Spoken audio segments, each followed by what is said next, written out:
Praise the Lord. இன்னைக்கு நம்ம 40 days பிரேயர்ல டே 31ல இருக்கிறோம். செட்டைகளின் கீழ் அப்படின்ற தலைப்புல உள்ள வசனத்தை வாசிக்கலாம். இஸ்ரவேலின் தேவனாகிய கர்த்தருடைய செட்டைகளின் கீழ் அடைக்கலமாய் வந்த உனக்கு நிறைவான பலன் கிடைப்பதாக. ஆமேன். ரூத் 2ஆம் அதிகாரம் 12ஆம் வசனம். ஆமேன். ஆமாங்க, இந்த டே 31ல இன்னைக்கு கர்த்தருடைய செட்டைகளின் கீழ் அடைக்கலமாய் வந்த நம்ம என்ன பார்க்க போறோம் அப்படின்னா, அவருடைய செட்டையின் கீழே இன்னைக்கு என்ன இல்லை அப்படின்னா துக்கம் இல்லைங்க. துக்க முகமா நம்ம அவருடைய செட்டைகளின் கீழே போகும்போது காணப்பட மாட்டோம். அதை குறிச்சுதான் இன்னைக்கு நம்ம தியானிக்க போறோம். அதற்கு நம்ம வேத பகுதியில வாசிக்க வேண்டிய வசனம் 1 சாமுவேல் 1ஆம் அதிகாரம் 17ஆம் 18ஆம் வசனம்.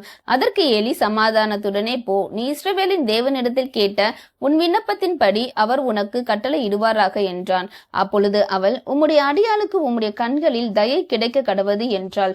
பின்பு அந்த ஸ்திரீ புறப்பட்டு போய் போஜனம் செய்தாள். அப்புறம் அவள் துக்க முகமாய் இருக்கவில்லை. ஆமேன். ஆமாங்க, இந்த 17வது வசனத்தை நம்ம இதுக்கு முன்னாடி நம்ம தியானிச்சிருப்போம். சோ இன்னைக்கு நம்ம என்ன தியானிக்க போறோம் அப்படின்னா, அண்ணாளுக்கு குழந்தை இல்லைன்றது நம்மளுக்கு தெரியும். அந்த குழந்தை இல்லாததுனால அவ தேவாலயத்துல போய் ஜெபிச்சா அப்படின்ற காரியத்திலையும் தெரியுங்க.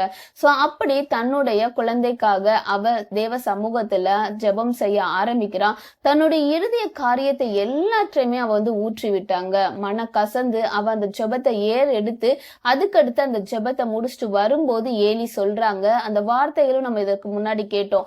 என்ன சொல்லியிருப்பாங்க அப்படின்னா, அது அருந்தினவள் போல நீ அங்க பேசிக்கிட்டு இருந்த அப்படின்னு சொல்லிட்டு அங்க கொஞ்சம் கடின வார்த்தைகள் யூஸ் பண்ணியே அண்ணாள்கிட்ட பேசியிருப்பாங்க. அதற்கு அண்ணாள் எடுத்து சொல்லியிருப்பாங்க, இல்ல நான் மன கிளேசம் உள்ள ஸ்திரீ, என்னுடைய இறுதிய காரியத்தை எல்லாம் அவருடைய சமூகத்துல ஊற்றுனேன் அப்படின்னு ஏலிக்கு எடுத்து சொன்ன பின்னாடி ஏலி சொல்றாரு, நீ சமாதானத்துல போ, உன்னுடைய விண்ணப்பம் கண்டிப்பா கர்த்தருடைய சமூகத்துல எட்டுச்சு, அது கேட்கப்படும், கர்த்தர் கட்டளை இடுவார் அப்படின்னு சமாதானம் சொல்லி அங்க அண்ணால அனுப்புறாங்க. அப்போ அண்ணாள் என்ன பண்றாங்க அப்படின்னா சமாதானத்தோட போறாங்க. போனதுக்கு அப்புறம் என்ன ஆகுது அப்படின்னா, அவங்க போஜனம் செய்தாங்க. போஜனம் செஞ்ச பின்னாடி ஒரு வார்த்தை, அப்புறம் அவள் துக்க முகமாக இருக்கவில்லை. அதுக்கப்புறம் குழந்தை கொடுக்கல, எதுவுமே கொடுக்கல. ஆனா கர்த்தருடைய வார்த்தை வந்துச்சு, அவளோட இருதயத்துல சமாதானம் வந்துச்சு. அந்த சமாதானம் இருதயத்துல வந்த பின்னாடி அவங்க முகம் எப்படி இருந்ததுன்னா துக்க முகமா இல்ல அப்படின்னு சொல்றாங்க. சோ இன்னைக்கு நீங்க துக்க முகத்தோட வந்திருக்கீங்களா? அவருடைய செட்டையின் கீழே நீங்க வரும்போது உங்களுடைய முகம் துக்க முகமா இருக்கலாம். ஆனா அவருடைய சமூகத்தை விட்டு நீங்க எழும்பும் போது துக்க முகமா இருக்க கூடாதுங்க. உங்களுடைய இறுதிய காரியங்கள் எல்லாவற்றையும் அவருடைய சமூகத்துல ஊற்றி விடுங்க.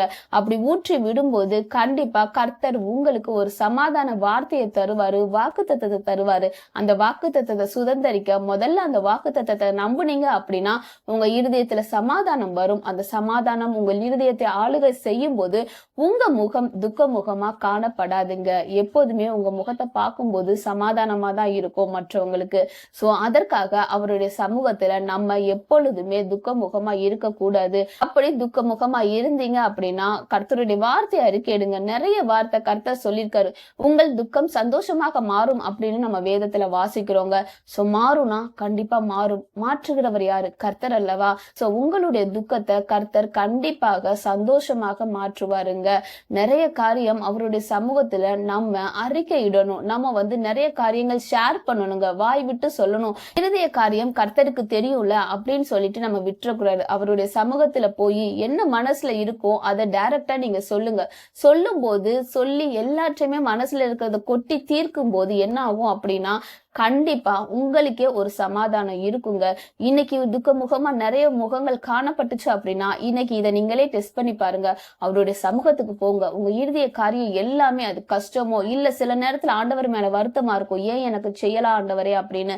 அதுக்காக ஆண்டவர்கிட்ட போய் சொல்லுங்க, ஆண்டவரே உங்களை எதிர்த்து பேசுறதுக்கோ உங்களை கஷ்டப்படுத்துறதுக்கோ நான் இதெல்லாம் பேசலப்பா, ஆனா என் இருதயத்துல இந்த காரியங்கள் எல்லாம் இருக்கு, நான் உங்களுக்கு தெரியப்படுத்துறேன் அப்படின்னு சொல்லிட்டு அந்த வார்த்தைகளை நீங்க சொல்லுங்க. அப்படி சொல்லும் போது கர்த்தரே சொல்லுவாரு. உங்க இருதயத்துல அது தவறான காரியமா இருந்துச்சு அப்படின்னா கர்த்தர் அதற்கு பதில் கொடுப்பாருங்க. இல்ல கர்த்தர் அந்த காரியத்தை அனுமதிச்சிருக்காரு அப்படின்னா அதற்கு அவர் தான் ஆறுதல் சொல்லுவாருங்க. சோ இப்படி உங்களுக்குள்ள ஒரு கான்வர்சேஷன் நடக்கும்போது கண்டிப்பா கர்த்தர் உங்க முகத்தை துக்க முகமா இருக்க விட மாட்டாருங்க. இத உறுதியா சொல்றேன். சோ தேவ சமூகத்துல, அதாவது கர்த்தருடைய செட்டைகளின் கீழ் அடைக்கலமா போங்க. உங்க சமாதானம் இருதயத்தை ஆளும் போது உங்க முகம் துக்க முகமா இருக்காதுங்க. சோ செட்டைகளின் கீழ் என்னைக்குமே இனிமே துக்க முகம் இருக்கவே இருக்காது. சோ அவருடைய சமூகத்துல சந்தோஷமாக இருப்போம். நம்மளுடைய துக்கம் சந்தோஷமாக மாறுகிற நாளாக இது அமையட்டுங்க. கர்த்தர் இந்த வார்த்தையின் மூலமாக கண்டிப்பா உங்களோடு பேசிக்கொண்டு இருக்கிறார் என்று விசுவாசிக்கிறேன். நம்ம இந்த காரியத்துக்காக இன்னைக்கு ஜெபிக்கலாம். அன்புள்ள ஆண்டவரே, அப்பா ஸ்தோத்திரம் தகப்பனே. அப்பா சில நேரத்துல உங்க சமூகத்துக்கு வரும்போதெல்லாம் துக்கமுகமா தான்ப்பா வந்திருக்கோம். நீங்க சந்தோஷமா எங்களை எதிர்பார்த்து கொண்டு இருப்பீங்க. ஆனா இந்த உலக காரியங்கள், உலக கவலைகளை கொண்டு துக்கமுகமா உங்களுடைய சமூகத்துல நாங்க வந்து உங்களை கஷ்டப்படுத்திருக்கோம்ப்பா.